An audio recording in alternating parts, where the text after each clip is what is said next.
C'est une rumeur, un bruit, un vent favorable ou, dans le cas présent, défavorable.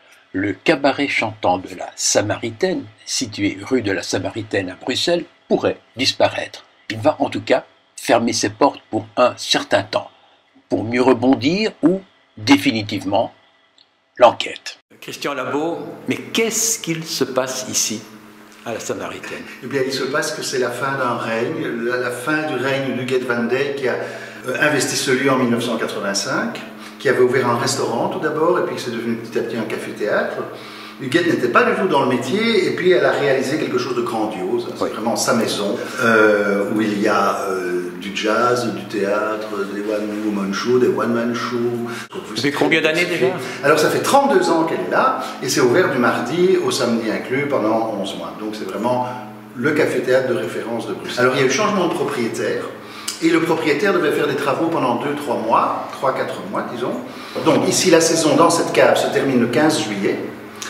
Et puis, à partir du 1er septembre jusqu'au 31 décembre, on va à la Toison d'Or, où Nathalie Huffner nous a très gentiment accueillis.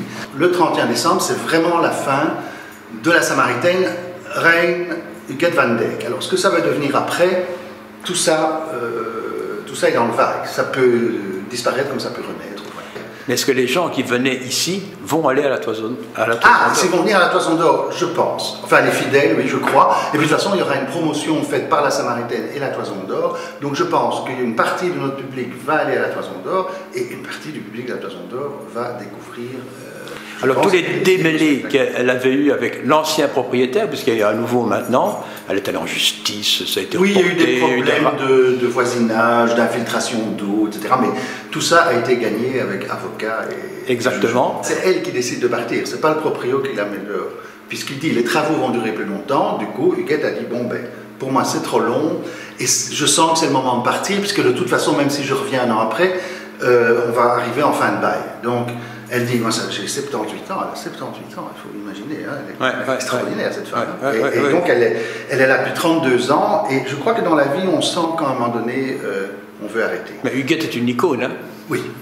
Mais c'est sa maison, c'est son aventure. Donc moi je suis le président de l'ASBL qui s'occupe du côté artistique, mais c'est elle la directrice artistique. En résumé, on va fermer ici pendant au moins un an. Au moins un an, ça donc c'est 2018, c'est terminé. Ça c'est clair. Voilà. Ça c'est clair, et alors après, on verra ce que ça va devenir. Si le nouveau proprio est d'accord. Si le nouveau proprio est d'accord. Et on a déjà pris des contacts avec lui, je peux rien dire. On peut rien dire. Non. Tout ça se négocie, se analyse. Moi je préfère que dans un an, on puisse dire ah, ben regardez, ça continue autrement, ou bien ben écoutez, voilà, définitivement c'est fermé. Maintenant, on ne peut pas le dire maintenant.